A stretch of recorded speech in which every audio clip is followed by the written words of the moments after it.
प्यारे विद्यार्थियों, नमस्कार। बृहन मुंबई महानगर पालिका शिक्षण विभाग वर्चुअल ट्रेनिंग सेंटर में आप सभी का हार्दिक स्वागत है। आपका वर्चुअल मार्गदर्शक जयप्रकाश आर मिश्रा। चलिए हम सीखने के लिए तैयार हो जाते हैं। आज हम आप लोगों को स्टोरेज ऑफ वाटर, पानी संचयन के बारे में जानकारी देंगे। बच्चों, आप जैसा जानते हैं जल ही जीवन है, पानी हमारे लिए बहुत उपयोगी है, इसलिए इनका हमें कंजूसी पूर्वक उपयोग करना चाहिए। तो प्यारे विद्यार्थियों, स्टोरेज ऑफ वाटर, जैसा आप जानते हैं हमको पानी कहाँ से मिलता है।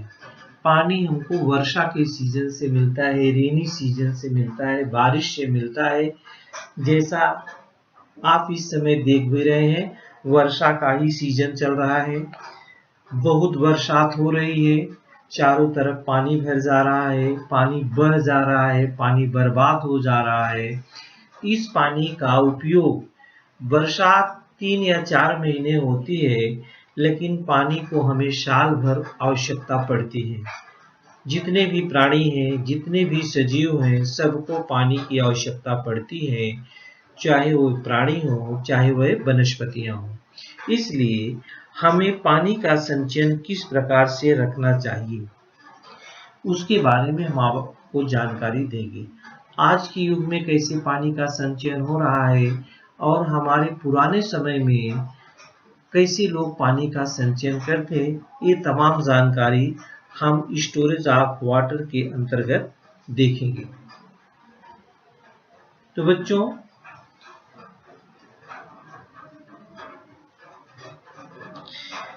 हमें मिलने वाला संपूर्ण पानी वर्षा से मिलता है। All the water we get comes from the rain.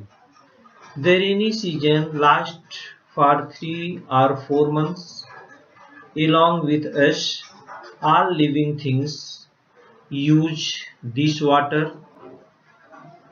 all year round.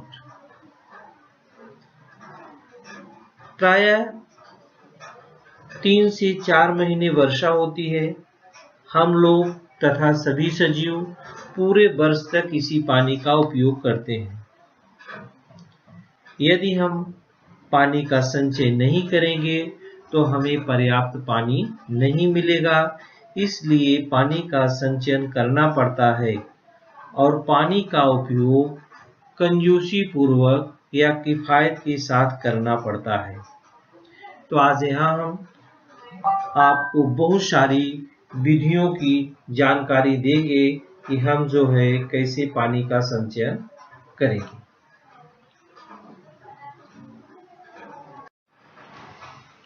Old water stores, पुराने समय में कैसे हम करते थे। पुराने समय में बच्चों हमारे पास कुआं हुआ करता था।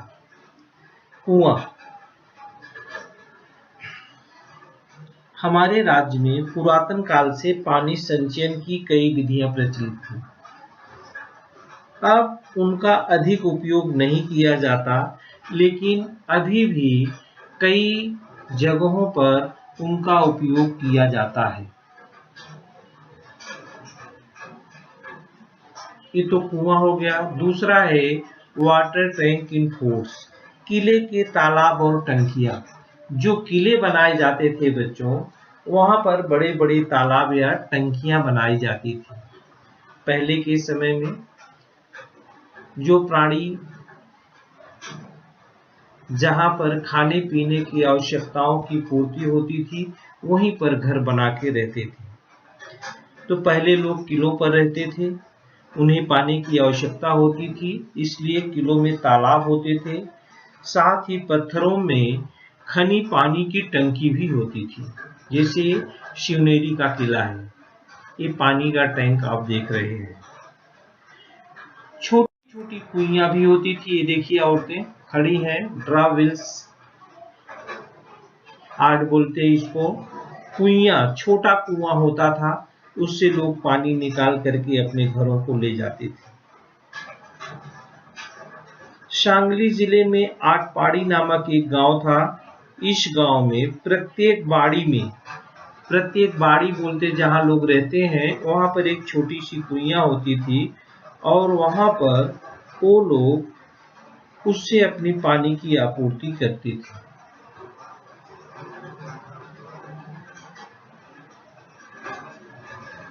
रिवर्स एंड बंड्स, नदी तथा मेड़। नदी का पानी रोकने के लिए, ये देखिए, नदी का पानी रोकने के लिए लोग पत्थर अथवा मिट्टी की मेड़ बांधते थे, नहीं तो लकड़ा रख करके पानी रोकते थे और उसका उपयोग करते थे। ये नदी पर निर्मित मेड़ है। नदी पर निर्मित क्या है? मेड़ है। ओल्ड रिजर्वायर्स माने पुराने तालाब। कम वर्षा वाले क्षेत्रों में अथवा जिस क्षेत्र में बड़ी नदी न हो वहां पहले तालाब निर्मित किए जाते थे। इसके निर्माण में पत्थर और चूने का उपयोग किया जाता था। ये देखिए, इस प्रकार के तालाब तैयार किए जाते थे जहां पर कम बारिश होती थी और मेड़ बांध करके पानी उसका बाहर न जा पाए, इस प्रकार का हम विधि अपनाते थे और उस पानी का उपयोग हम साल भर करते थे।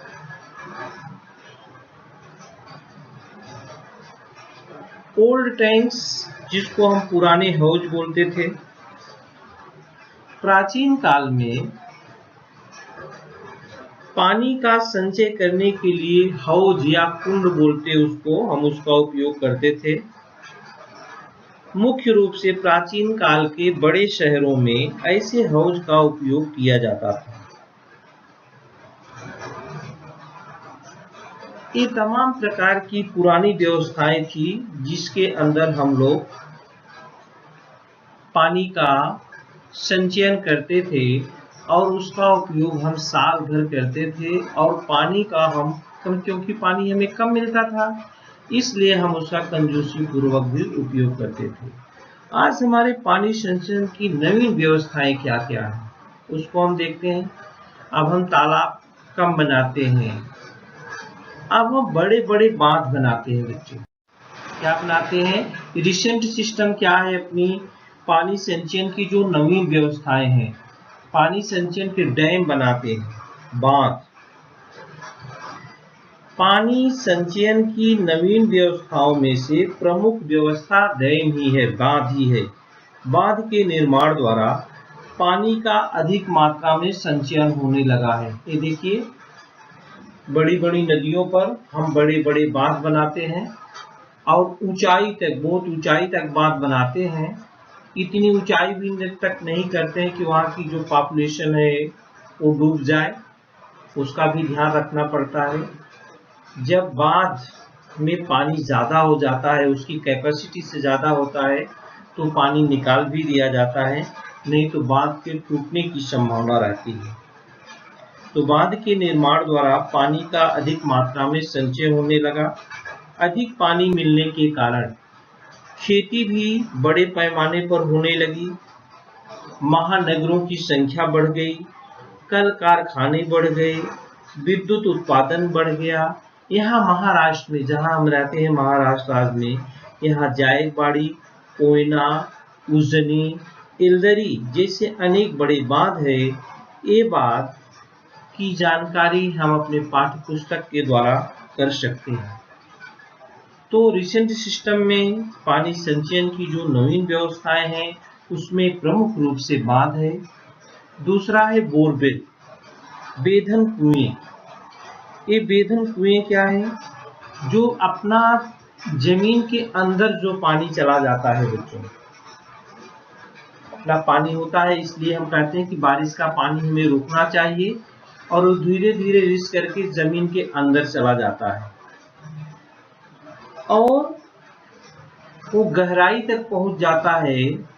वह पानी हम बिजली के पंप का उपयोग करके उसको निकालते हैं बाहर और उसका उपयोग पीने के पानी में, खेती के काम में हम उपयोग में लाते हैं। ये है अपनी रिसेंट सिस्टम। ये पानी संचयन की नवीन विधियां हैं। आपने पुरानी विधि भी देखा और नवीन विधि भी देखा, तब भी हम कहते हैं आजकल पानी हमें अधिक मिलता है। लेकिन जैसा आपने भी सुना होगा, यहाँ पर जो पानी हमारी झीलों से, तालाबों से हमको मिलता है, बारिश अगर लेट होती है तो कहते हैं कि पानी की कटौती हो जाएगी, माने पानी अब पानी की कमी पड़ गई है। तो बच्चों, आप ये शब्द हमेशा सुनते चले आए हैं, पानी आता है नलों के द्वारा हमारे घरों में, हम उसका संचय करके रखते हैं, क्योंकि कहीं कहीं 24 घंटे में एक बार पानी आता है। तो अगर हम घर में संचय करने के तौर तरीके हमारे अच्छे नहीं हैं, तो जो पानी मिलता है हम उसका उपयोग अच्छे ढंग से नहीं कर पाते हैं। गर्मियों के समय में बच्चों, पनपोई या ड्रिंकिंग वाटर स्टैंड आप लोगों ने देखा होगा। ये देखिए पनपोई है। हम कहीं आते जाते हैं, रेलवे स्टेशन पर, गांव में, शहरों में प्याऊ बनाया जाता है, क्योंकि घर के बाहर आप गर्मी में जाएंगे, सबको प्यास लगती है और हमको उस पानी की आवश्यकता की पूर्ति कहाँ होती है? पनपोई से होती है।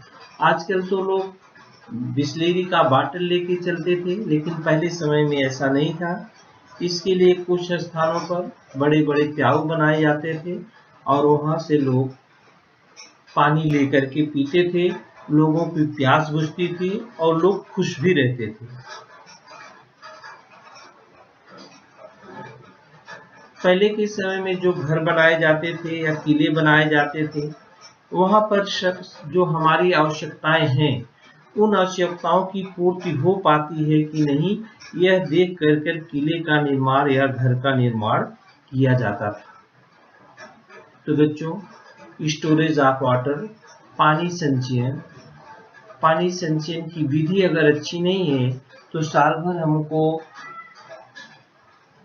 पानी नहीं मिल पाएगा और हमको परेशानी हो जाएगी। इस पाठ में हम लोगों ने क्या क्या सीखा है, इसके बारे में एक नज़र दौड़ा लेते हैं। बच्चों, पानी संचयन की पारंपरिक विधि जो है,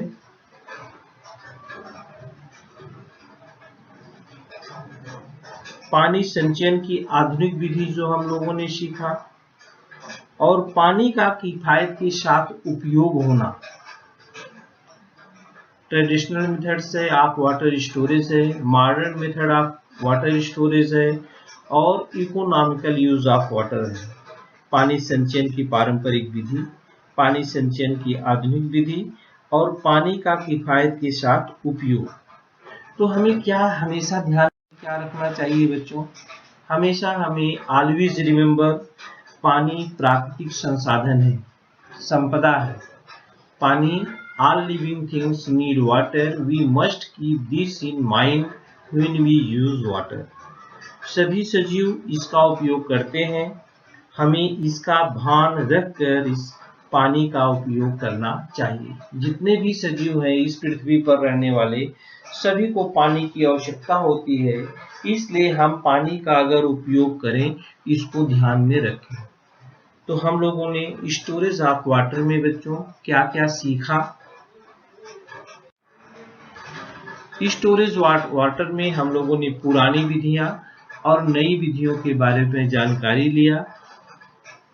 पानी का हमें किफायती पूर्वक उपयोग करना चाहिए, जिससे सभी को पानी उनकी आवश्यकताओं के अनुसार मिलता रहे। तो प्यारे विद्यार्थियों, आज के लिए इतना ही। Thank you. प्यारे विद्यार्थियों, हमने जो आज सीखा, हमें पूर्ण विश्वास है आप उसको अच्छी तरह से सीख चुके हैं और उसका आप अच्छी तरह से अभ्यास भी करेंगे। आज के लिए इतना ही। धन्यवाद।